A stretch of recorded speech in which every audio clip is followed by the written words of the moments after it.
डायन कैसे बनी?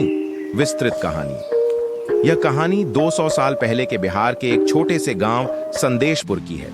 संदेशपुर गांव हरे भरे खेतों, तालाबों और घने जंगलों से घिरा हुआ था।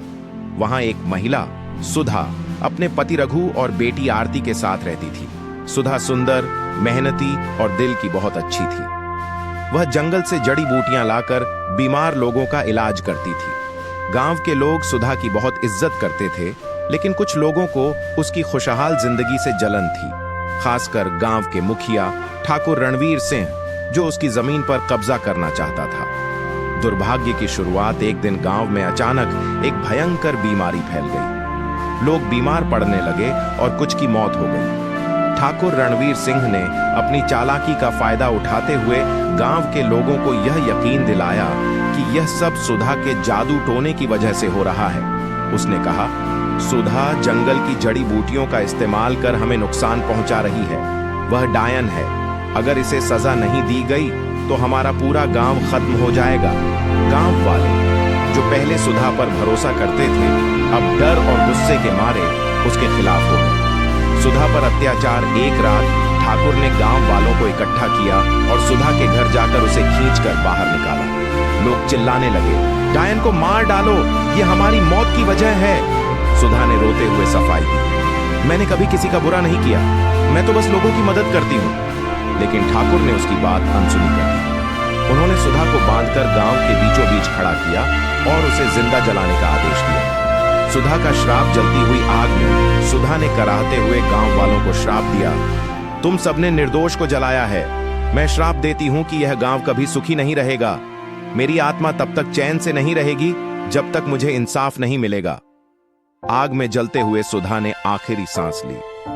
उसका शरीर तो जल गया, लेकिन उसकी आत्मा वहीं भटकती रही। डायन का आतंक। सुधा की मौत के बाद से गांव में अजीब घटनाएं होने लगी। रात को लोगों के घरों में चीजें अपने आप हिलने लगती, बच्चों की हंसी की आवाजें सुनाई देती, लेकिन वहां कोई नहीं होता। गांव के कुएं का पानी अचानक सूखने लगा।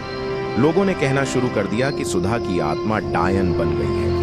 वह हर अमावस्या की रात को गांव में आती है और उन लोगों को सजा देती है जिन्होंने उसके खिलाफ साजिश रची थी। ठाकुर रणवीर की मौत कुछ महीनों बाद ठाकुर रणवीर सिंह के परिवार में अजीब घटनाएं होने लगी। उसके बेटे को तेज बुखार हो गया और वह कुछ ही दिनों में मर गया।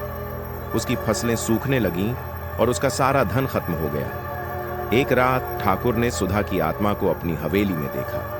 वह सफेद साड़ी में लिपटी, खुले बालों के साथ उसके सामने खड़ी थी। उसकी आंखों से आग जैसी चमक निकल रही थी। सुधा ने कहा, तुमने मेरे साथ अन्याय किया, अब तुम्हारी बारी है। अगली सुबह ठाकुर का शव गांव के पीपल के पेड़ के नीचे मिला। उसकी आंखें डर से खुली हुई थीं। गांव का अंधकार सुधा के श्राप के कारण गांव पर एक अभिशाप छा गया। धीरे धीरे गांव वीरान हो गया। लोग अपने घर छोड़कर दूसरे गांवों में बसने लगे।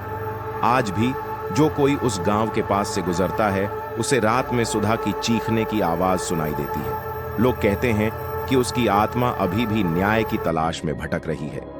ये कहानी सिखाती है कि बिना प्रमाण और सच्चाई के किसी पर आरोप लगाना बहुत बड़ा अन्याय है। निर्दोष को सजा देने का फल बहुत भयंकर होता है।